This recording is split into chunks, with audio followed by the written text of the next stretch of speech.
Hola, ¿qué tal? Vamos a dar comienzo al webinar del mes de mayo. Tengo el agrado de presentarles hoy a la licenciada kinesióloga Lorena Orellano, de la ciudad de Córdoba. Ella es codirectora del Instituto CNR, codirectora del Centro Cerebro y Salud, jefa de neurorehabilitación del Sanatorio Allende, sede Nueva Córdoba, y coordinadora de neurorehabilitación en internados en el Sanatorio Allende, sede Cerro. Muchísimas gracias, Lorena, de parte mía y de parte de la revista por participar en este webinar, y te dejo a continuación con la disertación. Gracias nuevamente. Bueno, muchas gracias, Marcos, por la presentación y a la Revista Argentina de Terapia Física y Respiratorio por la invitación. Realmente estoy muy agradecida. Bueno, el tema que vamos a abordar hoy es el manejo funcional del paciente con hemiparesia. Es un tema bastante amplio, así que vamos a hablar generalidades, pero espero aportar mi granito de arena. Evaluación neuroquinésica a modo de introducción. Vamos a empezar siempre evaluando al paciente. Tenemos datos generales, obviamente, del paciente, y voy a tratar de hacer hincapié en temas importantes como puede ser la medicación. Estar al tanto si el paciente toma, por ejemplo, baclofen para la espasticidad. La marcha es un punto que es bastante amplio y tenemos un paciente que, si bien en internado puede que solo en ese ítem coloquemos que no logra la marcha, podemos tener un paciente que requiera de 1 hora de evaluación para su marcha, una sesión entera dedicada a su marcha para evaluar. Las transferencias son otro punto importante, las transferencias de acostado, los rolidos, ver cómo los realiza el paciente, ver los componentes de movimiento e inmediatamente corregir. Es decir, vemos cómo lo realizan. Si vemos que están desorganizados, el paciente compensa o no lo realiza bien, inmediatamente vamos a corregir. Así también con las transferencias de acostado a sentado, de sentado a parado. Siempre vemos y luego corregimos. Esto es muy importante, ya que lo que vamos a evitar es que se generen engramas motores que no vamos a querer nosotros que adopte el paciente. Para ello también es importante un buen entrenamiento del equipo de salud, enfermería, en el caso del paciente que estuviera hospitalizado, la familia del paciente, médicos, etcétera, ya que no tendría mucho sentido que los terapeutas vayamos, observemos, corrijamos y que luego el paciente repita esta transferencia, y también aplica para otro tipo de funciones o engramas motores, el resto del día de manera incorrecta.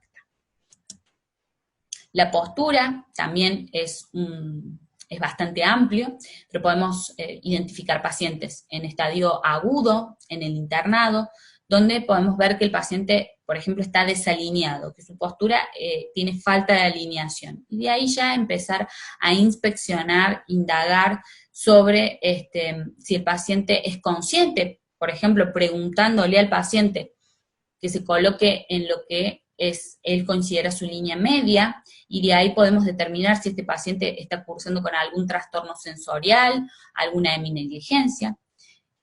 Asimismo, alinearlo al paciente, es decir, siempre corregir la postura del sentado, realizar una buena evaluación de la postura del sentado, así también de la postura en bipedestación. El grado de fuerza muscular, generalmente todos utilizamos la escala del 0 al 5, la Richel Council. Para tono muscular, la escala de Ashworth, que después hago un paréntesis. Trofismo, taxias, somatosensación, sumamente importante valorar cómo siente el paciente, desde la parte superficial, digamos, sensibilidad superficial, como propiocepción y demás. Ese es un tema que también vamos a tocar. Actividades de la vida diaria, mediante escalas, dispositivos y equipamientos. Suele pasar que el paciente viene al consultorio con un bastón, esto es muy común, que se lo compró el familiar en una farmacia, y el bastón no es el adecuado, el bastón está muy alto, o muy bajo, o tal vez le traslada todo el peso hacia el lado sano, y esto evita información en el lado comprometido y no nos ayuda en la terapia. Entonces es muy importante evaluar los dispositivos y equipamientos del paciente, como así también recetar nosotros o prescribir nosotros, por ejemplo, un SLIM en el caso de un hombro en una etapa flácida para evitar complicaciones. Las escalas, que ya las vamos a ver, buscar las interferencias del paciente, la interferencia principal es muy importante, objetivos, por supuesto, a trabajar con el paciente y estrategias de tratamiento para todo el proceso de rehabilitación. Las escalas son súper importantes. Son importantes porque son mediciones útiles para obtener una medida objetiva de la capacidad funcional del paciente, monitorear cambios funcionales, guiar decisiones relacionadas con el manejo del paciente, determinar un pronóstico, desarrollar un plan de trabajo, porque a veces en algún punto de la escala es donde nosotros encontramos que está el déficit, planear el alta del paciente, es decir, que las escalas debemos acostumbrarnos a usarlas, no solo a estas que voy a exponer a continuación, que son de ABD, sino a todas las escalas según el tipo de patología. Además, nos da mayor formalidad como terapeutas y nos ayuda muchas veces frente a las obras sociales para poder darles las mejores posibilidades al paciente en cuanto a horas de tratamiento y demás, de sesiones, me refiero. El índice de Bartel es una escala con una aceptación muy amplia, es fácil de utilizar, toma 10 puntos de las actividades de la vida diaria, donde puntúa de 0 a 10 o de 0 a 15 según el ítem. Por ejemplo, comer lo tiene de 0 a 10, trasladarse entre la silla y la cama lo tiene de 0 a 15, y todo lo que sea de menor puntaje nos va a hablar de dependencia, y el mayor puntaje, que sería un 100, nos daría la independencia total del paciente, siendo, entre comillas, el paciente que está en silla de ruedas, 90. 90 es el puntaje total de independencia para el paciente que ya utiliza silla de ruedas. Nosotros esto sumamos y nos va a arrojar resultados, ¿verdad? Nosotros tenemos menos de 20, dependencia total. Entre 20 y 35, una dependencia grave. Más o igual a 60, leve. 100, independiente, o como dijimos, en el caso del paciente con silla de ruedas, 90 es independencia. Además, un puntaje mayor de 60 se correlaciona con el regreso al hogar, y uno mayor a 95, por supuesto, con la capacidad de caminar. La FIM, o la medida de independencia funcional, es un poquito más rica que el Bartel, ya que agrega dos puntos muy importantes que son la comunicación y la cognición social, es decir, que tiene un dominio motor y un dominio cognitivo. El puntaje total para esta escala, que tiene 18 puntos con 6 subescalas, como ahí presenta la filmina, con estos dos dominios, es de 126 puntos en lo que respecta a una independencia total. Ahora se puntúa de este modo: 7 en el paciente con independencia completa, y desde allí va bajando también hasta 1 asistencia total, ¿sí? O sea que en la sumatoria también el menor puntaje nos va a dar mayor dependencia y el mayor puntaje nos va a dar mayor independencia. La escala de Ashworth, como les había mencionado, es una escala que valora la espasticidad. Es subjetiva porque depende del examinador, y por supuesto, como la espasticidad es velocidad dependiente. A ver si se ve un poquito mejor. Yo lo que voy a realizar es un movimiento brusco de 1 segundo en lo posible, por ejemplo, para valorar la espasticidad de bíceps. Esto se supone que lo estaría haciendo el examinador. En este caso, sería un 0 porque no hubo cambios en la respuesta del músculo, y desde allí va, a medida que va aumentando el tono y se va objetivando, o se va viendo la espasticidad, vamos a llegar a 1, 1 más, 2, 3, ahí lo describe bien la escala, hasta 4, donde las partes afectadas están en flexión o extensión, ¿sí? Esta escala es muy importante que la utilicemos y que cada tanto, digamos, la volvamos a valorar.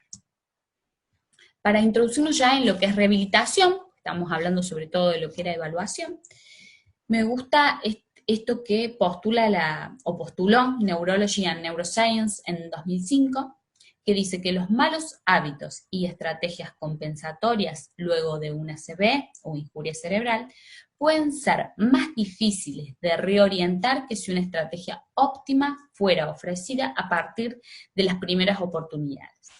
Es decir, que solo la repetición de buenos programas dará lugar a buenos resultados. Con esto es más que obvio hablar de que tenemos que evitar las compensaciones en los pacientes y promover desde estadios súper tempranos los buenos hábitos y los buenos engramas motores, ya que va a ser mucho más fácil para el paciente tomar y compensar con el tronco y con lo que sale, porque es lo que el cerebro puede hacer, a que lo haga de manera correcta. Es más difícil, obviamente, para el paciente que tiene una hemiparesia realizar el movimiento de manera correcta que incorrecta. Y muchas veces con los trastornos perceptuales es más complicado aún. Yo estoy formada en concepto Bobat, por lo cual, aprovecho este espacio para agradecer a mi instructor Alejandro Caramelo, a Adriana Moschini, a Ana Ackerman, me he podido formar con ellos, y siempre es importante agradecer, y otros instructores más que he tenido, así bueno, nada, aprovecho el espacio. El concepto Bobat se define como un enfoque de resolución de problemas para evaluar y tratar a personas con trastornos de la función, del movimiento y del control postural debido a una lesión del sistema nervioso. El objetivo del tratamiento es optimizar la función a través de la mejoría del control postural y los movimientos selectivos.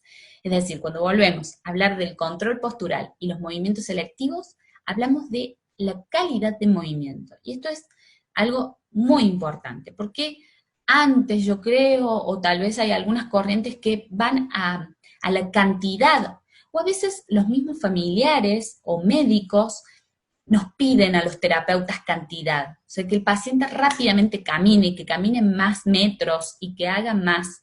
Y nosotros, actualmente en neurorehabilitación, hacemos mucho hincapié, y el concepto Bobat, en lo que es la calidad de movimiento, y lograr lo mejor que el paciente pueda.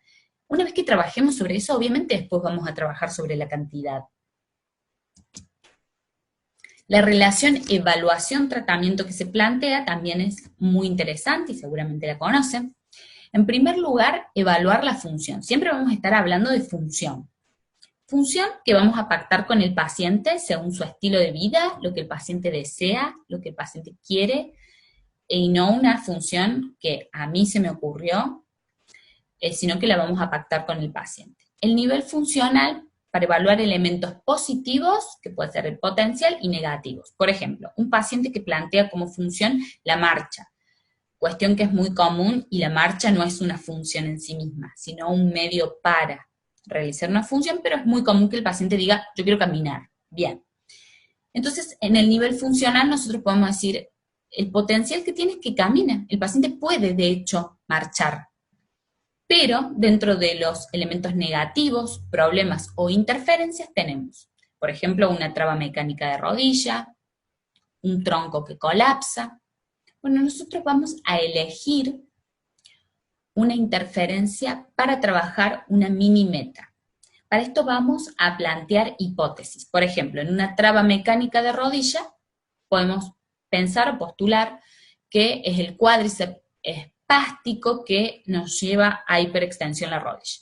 Trabajaremos siempre sobre esta hipótesis, buscando, en este caso, el control del rango medio de la rodilla, y lo que se plantea acá, sumamente importante, es realizar un pretest y un posttest. Es decir, nosotros evaluamos la función con un pretest, que por ejemplo podría ser, en este caso, filmar al paciente. Hay muchos programas ahora donde se pueden ver los grados de la rodilla, filmarlo, trabajar el rango medio de la rodilla con todas las estrategias que nosotros creamos pertinentes para este paciente, y luego al finalizar la sesión volver a filmar y ver qué cambios hubo. Es decir, que el concepto Bobat nos plantea más mediciones y objetivar más los cambios y sacar un poco esto del masomenómetro y decir, lo veo, está mejor la rodilla, que probablemente digamos, subjetivamente y en la experiencia clínica de cada uno, esto nos sirva, pero buscar siempre un poquito más objetivar los cambios.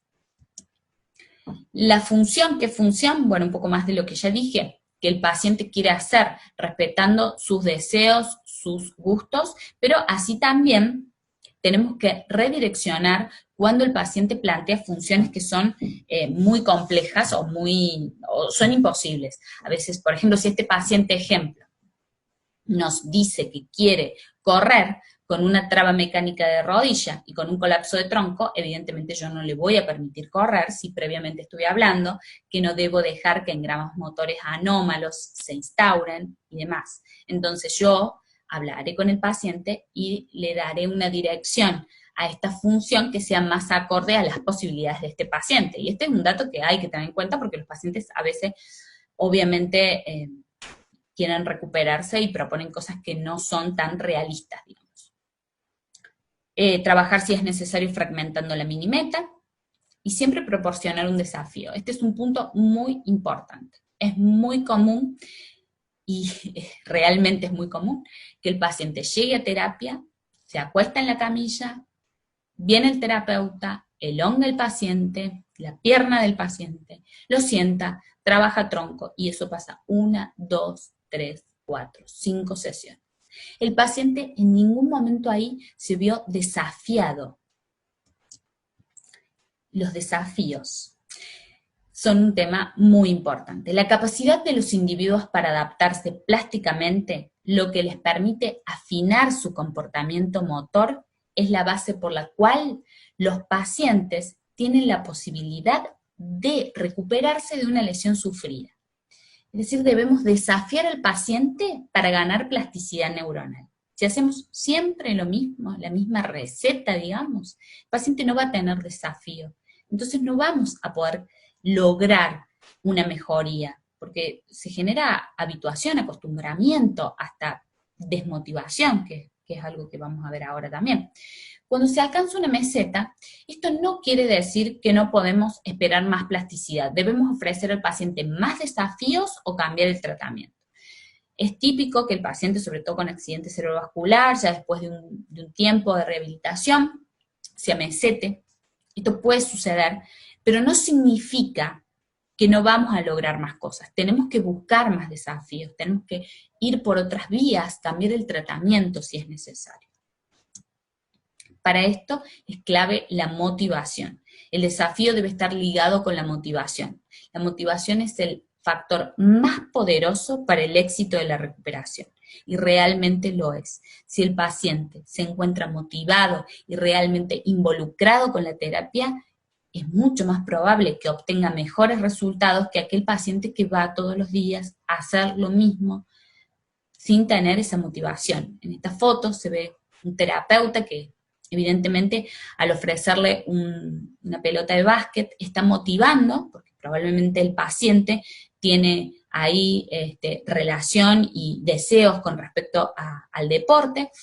Entonces, esta es la búsqueda que tenemos que hacer constantemente. Y es un desafío para nosotros como terapeutas, porque realmente estar buscando ejercicios que cumplan todos los criterios de alineación biomecánica, de cocontracción, inervación recíproca, y que además logremos motivar al paciente y desafiarlo, terminamos al final del día seguramente no solo agotados físicamente, sino mentalmente, pero es lo que debemos hacer y es lo que nos da felicidad.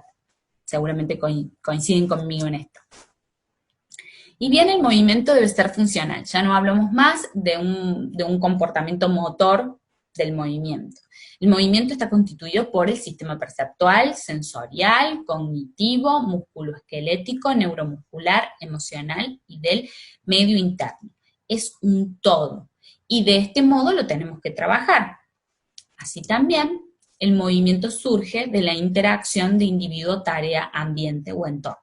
Por lo cual, si nosotros, por ejemplo, queremos trabajar miembro superior y queremos trabajar la función, que sería acá la tarea, de cortar, de comer, sería mucho mejor que lo hiciéramos en un entorno, en una mesa, con una manzana, con un cuchillo engrosado, es decir, todo lo que sea lo más parecido a esta interacción en cuanto a la realidad.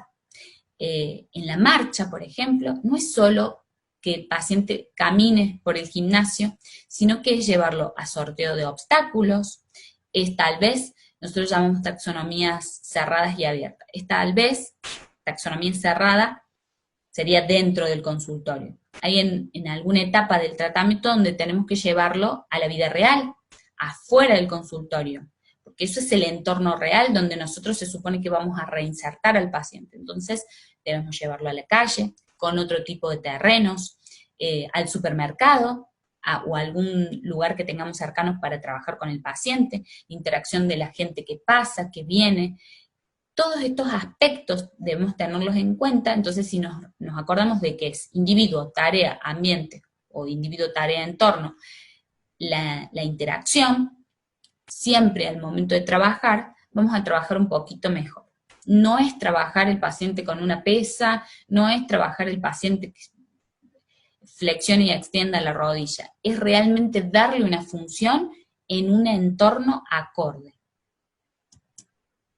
Bien, entramos en el tema, las compensaciones. Las compensaciones, bueno, ya dijimos, las compensaciones, si no están limitadas o controladas, serán codificadas en el cerebro como el movimiento de las estrategias preferidas. Es decir, el paciente rápidamente se va a hacer amigo de las compensaciones, si se quiere. Pero ¿qué pasa? Y esto es importante. A veces tenemos con algunos pacientes que negociar las compensaciones. Sí. Por ejemplo, no es lo mismo un paciente de 25 años de edad que sufrió un ACV hace 5 meses a un paciente de 70 años que tiene un ACV de una evolución de 7 años. Nosotros vamos a buscar la independencia siempre del paciente. Entonces, tal vez a este paciente que ya tiene mucho tiempo de evolución y que además por su edad, y no digo por el tema de la plasticidad neuronal, sino porque por su edad necesitamos que logre esa independencia, tal vez negociemos algunas compensaciones. Un paciente con un tumor que no tiene buen pronóstico, nosotros vamos a buscar independencia en ese paciente, vamos a buscar que ese paciente logre cosas. No vamos a estar pensando tanto en que el paciente no vaya a querer meter el tronco porque son distintos tipos de pacientes. Y me parece importante traer a colación estas negociaciones, que digo yo entre comillas, porque a veces yo manejo residentes, practicantes, ¿no? en mi rol, y está muy bueno esto de evitar las compensaciones, pero también hay que tener en cuenta los distintos casos, y cada caso en particular con nuestros pacientes. Bien, el control postural. El control postural, vamos a tener aspectos biomecánicos, la cocontracción, la inervación recíproca, la alineación, los aspectos sensoriales, cognitivos, y todo el balance depende de esto y de su entorno, digamos, de esto que veníamos hablando. Entonces el balance se ve alterado por la tarea a ejecutar como el medio ambiente que está siendo ejecutado. Tenemos este paciente que para mi gusto no tiene una correcta alineación y demás, se ve que está observando hacia abajo, o sea, está haciendo cierta dependencia visual, pero quiero mostrarles la siguiente foto, donde dice, el ambiente influenciando el balance. Veamos cómo esta persona, obviamente influenciada por el ambiente, está aumentando el tono en la cintura escapular, y seguramente en toda su musculatura. Y entonces, si yo busco el control postural, aspectos biomecánicos de alineación y demás, ¿por qué a veces colocamos a los pacientes, no sé, por ejemplo, sobre una colchoneta? No digo que esté mal trabajar eso, en muchas ocasiones debemos trabajarlos, por supuesto. El punto es según lo que estemos buscando. Si recapitulamos a la mini meta, y nosotros estamos buscando determinada cosa, entonces tenemos que ser consecuentes con lo que buscamos. Y veamos cómo el ambiente genera mucha influencia sobre el control postural. Esta influencia puede ser para bien, porque es lo que estamos buscando, o para mal, ¿sí? Hay un test clínico que es muy interesante, la interacción sensorial, se utiliza mucho en rehabilitación vestibular. Por estos 3 sistemas que todo ser humano siempre tiene ahí trabajando, el sistema visual, vestibular y somatosensorial. La mayoría tenemos mayor predominio sobre el sistema visual, pero es importante conocer en nuestros pacientes cuál sistema, digamos, está más latente. Este test, el test de interacción sensorial, tiene 4 condiciones que nosotros vamos a tomar en romber y en tándem, ¿sí? Con los pies juntos y con los pies uno detrás del otro. La primera condición, que es ojos abiertos y suelo firme, nos va a dar que tenemos al sistema visual actuando, porque están los ojos abiertos, al sistema vestibular, porque el sistema vestibular no lo podemos apagar, y sobre el suelo firme, a la somatosensación, es decir, estamos recibiendo información del suelo. En la condición 2, tenemos los ojos cerrados y estamos sobre suelo firme. Entonces ahí estamos dependiendo del sistema vestibular y del sistema somatosensorial, ¿sí? De la propiocepción. Bien, ahí podemos ver si un paciente se desestabiliza y ver si esto tiene que ver, por ejemplo, con una alteración sensorial. En la condición número 3, ojos abiertos, superficie inestable, nosotros vamos a tener que anulamos a la somatosensación, porque estamos sobre una superficie inestable. En la condición 4, ojos cerrados, superficie inestable, tenemos trabajando a full al sistema vestibular, porque no podemos depender de la visión ni de la información del suelo.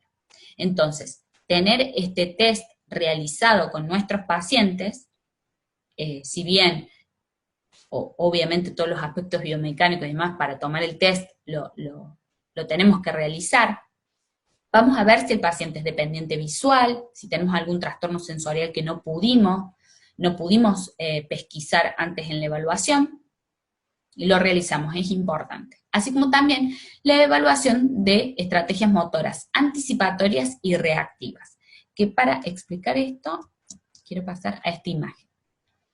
La actividad postural anticipatoria es la actividad postural que se genera cuando yo anticipo. Por ejemplo, esta señora está en el colectivo, ve que el semáforo se puso en verde, anticipa posturalmente, se toma, y el colectivo arranca y ella ya anticipó. Y tuvo todo el control postural necesario para evitar una caída, por ejemplo. Ahora bien, la misma señora estaba distraída, no vio que arrancó, digamos, aceleró el chofer del colectivo, y en ese momento se generan las actividades posturales reactivas, que son en ese momento. Esto puede generar que la persona, digamos, tenga buena actividad reactiva y se logre sostener, como puede generar que se caiga. También depende obviamente de cómo aceleró el chofer del colectivo. Bien, ahora pasamos a miembros superiores. Para resumir, por los tiempos, directamente entro a hablar de que ya la electromiografía desde hace muchos años, y lo deben tener súper en claro, sabemos que el transverso del abdomen es el primer músculo en contraerse frente a los movimientos del miembro superior. Se contrae antes. Ahora bien, flexión de brazo. Pequeños movimientos del tronco del lado contralateral comenzaron antes que el movimiento del brazo. Entonces, si nosotros tenemos esto que ya está estudiado, que es que el tronco contralateral se contrae antes que el miembro superior, cuando vemos una mano cerrada, no vayamos a abrir la mano. Eso es muy común que pase. Está la mano cerrada, vamos a abrir la mano. No, tenemos que trabajar primero el tronco, y también primero los pies. La aferencia sensorial en pies, ya lo vamos a ver. Esto es sumamente importante. El control postural anticipatorio. El objetivo de mover los miembros superiores es alzar, tomar, manipular objetos. Bien. Un modelo interno del brazo tiene que incorporar propiedades del objeto, masa, peso, tamaño. Afectará la masa del del objeto, los APAS, actividad postural anticipatoria, previo al inicio de levantar el objeto. Yo acá puse esta foto para explicar un poquito esto. Yo veo una maleta, ¿no? Esta chica vio una maleta, que la iba a tomar, creyó que estaba vacía para colocarle ropa, pero tenía ladrillos, supongamos. Entonces, en ese momento, en ese preciso momento en el que ella tomó la maleta, es cuando se generaron los ajustes posturales. La magnitud y el tiempo de los APAS se modulan al inicio de levantar el objeto, por lo tanto, son tarea dependiente. Tarea dependiente significa que cuando yo voy a trabajar miembro superior, lo voy a trabajar con estas características del objeto, la masa, el peso, el tamaño, y lo voy a trabajar de ese modo, no de otro. Entonces puedo colocar diferentes vasos, uno con un poco de agua, más agua, diferentes temperaturas, algún vaso de plástico que se deforme para que se pueda controlar y se pueda regular. Todo eso va a estimular a los APAS que tienen que modular en el inicio, en el momento de levantar o hacer el objeto. Esto es lo que es tarea dependiente. Ahora en bipedestación, para el alcance, es un trabajo que realizamos generalmente muchos los terapeutas, que es realizar alcances en bipedestación. Los APAS están influenciados por la postura inicial del bipedestar, y acá entramos con todos los aspectos biomecánicos. Si volvemos acá,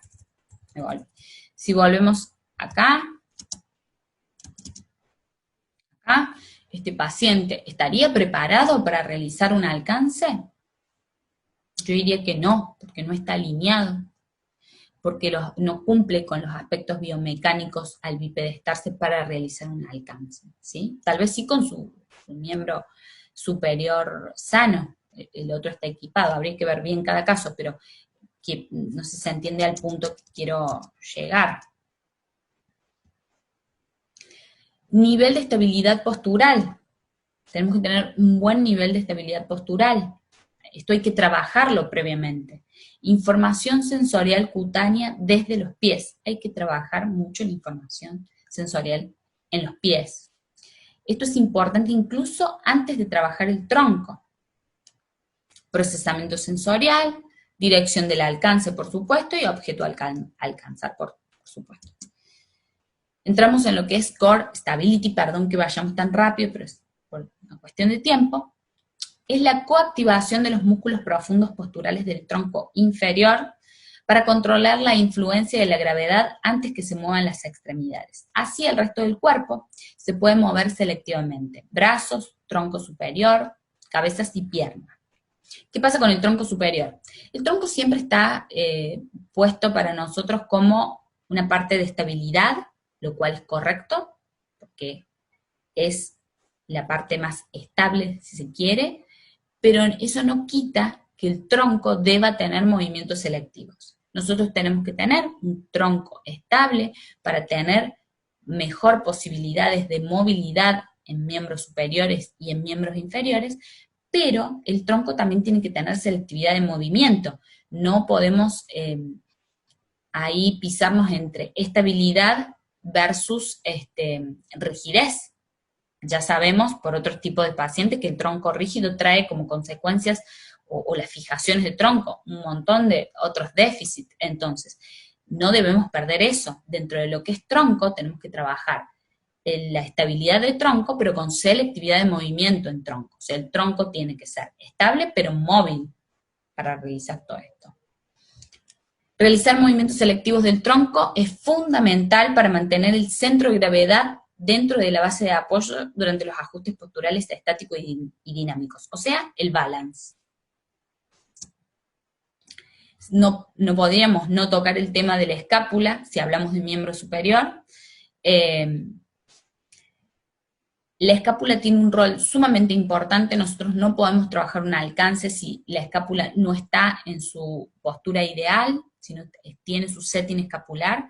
Debemos realizar también una evaluación de la postura de la escápula, ver qué músculos están tal vez fallando, tienen algún déficit, como puede ser serrato mayor, como puede ser trapecio, trabajar siempre la báscula de la escápula, estoy hablando a grandes rasgos por cuestiones de tiempo, en el alcance, porque si una escápula está adherida o no está en la posición ideal o se tiene escapular, obviamente el brazo no va a tener la misma función y así tampoco la mano. Entonces, si volvemos, no es abrir una mano y no es trabajar tronco, y no, es trabajar todo el aspecto sensorial en los pies, es trabajar tronco inferior, es trabajar tronco superior, es trabajar escápula, y tal vez la mano es al final de la sesión si es que llegamos con todo esto que estoy planteando. Bien, entonces lo que respecta a plasticidad cerebral, nosotros tenemos, que podemos tomar dos caminos, digamos. La negativa, tenemos la posibilidad de que la plasticidad cerebral sea negativa, que se genere lo que se llama el aprendizaje del desuso. Esto sería, por ejemplo, en un paciente que no está bien trabajado o no está trabajado, y el comportamiento compensatorio. El paciente compensa para intentar realizar la acción. Pero también tenemos la buena noticia que podemos nosotros, los terapeutas, influir en la plasticidad para convertirla en positiva y lograr la recuperación funcional. Esto es tarea dependiente, es decir, sobre la función, sobre lo que mencionábamos anteriormente. Los pacientes, esto es un trabajo, con déficit motor en brazos tienden a utilizar movimientos de tronco compensatorios, esto es muy común. El paciente intenta sostener algo, buscar algo, e inmediatamente compensa con el tronco. La práctica sin restricción al tronco puede provocar un aumento en las compensaciones. La restricción de tronco permitió a los pacientes, en este estudio, con hemiparesia, hacer un uso de rangos de movimientos de brazos que están presentes, pero que normalmente no incorporan en las tareas sin restricción de tronco. ¿Qué es restricción de tronco? Básicamente es evitar que el tronco vaya con el miembro superior, se puede colocar, nosotros a veces lo que hacemos es con una faja, obviamente trabajar todo el tronco y demás, pero también tener en cuenta este tipo de estudios, donde nosotros podemos trabajar mucho el tronco, pero también a veces tenemos que decir, bueno, vamos a restringir un poco el tronco para darle mayor posibilidad al miembro superior. Bien, y quería finalizar hablando un poco de esta complicación tan frecuente que es el hombro doloroso hemipléjico. Es muy frecuente después de un ictus, y su aparición conlleva no solo a dolor, que es bastante molesto, sino a limitaciones en las actividades de la vida diaria y en la terapia. Los procesos terapéuticos y de rehabilitación se suelen hacer mucho más largos debido a esta complicación, por eso me pareció importante tenerla en cuenta para no dejar de tocar este tema. Es importante el buen manejo de los pacientes y para esto de que todo el personal que trabaja en las unidades de stroke, está en contacto con los pacientes con accidente cerebrovascular o con hemiparesia, estén al tanto de esta complicación, porque por ejemplo en estadios agudos, tal vez al girarlo, enfermería para bañarlo, tracciona del miembro superior, y esto puede llevar a esta complicación. Entonces, si todos estamos al tanto, es una complicación muy frecuente que se podría prevenir, perdón. La subluxación del hombro ocurre de manera precoz tras el ictus y se asocia con la subluxación de hombro y con la espasticidad del subescapular y del pectoral mayor, o sea, dos rotadores internos. Los SLIM previenen esta subluxación de hombro. Es preferible para los terapeutas realizar movimientos más acotados o en rangos más seguros, evitar movimientos bruscos, y lo que este estudio también demostró, que es de la Sociedad Española de Neurología, ahí está, los autores, es que el corticoide no mejoró ni el dolor ni los rangos de movimiento, en el estudio creo que fue con 52 pacientes, pero sí la terapia kinésica, nuestra terapia con toxina botulínica en subescapular y pectoral mayor, logró mejorar a los pacientes con estas características. Entonces, bueno, simplemente quería tocar, es un tema también amplio para ver el del hombro, porque no todos los hombros responden exactamente a este estudio, pero tener en cuenta la espasticidad, tener en cuenta en el estadio agudo de que todo el personal maneje de manera correcta al paciente con hemiparesia, con hemiplegia, y saber que las principales causas suelen ser la espasticidad de subescapulario y pectoral mayor, y que nosotros como terapeutas debemos evitar movimientos bruscos y rangos amplios, sobre todo en estadios tempranos. Bueno, espero haya sido de utilidad. Yo estoy totalmente abierta a recibir cualquier tipo de pregunta, consulta, críticas, aportes, todo es bienvenido.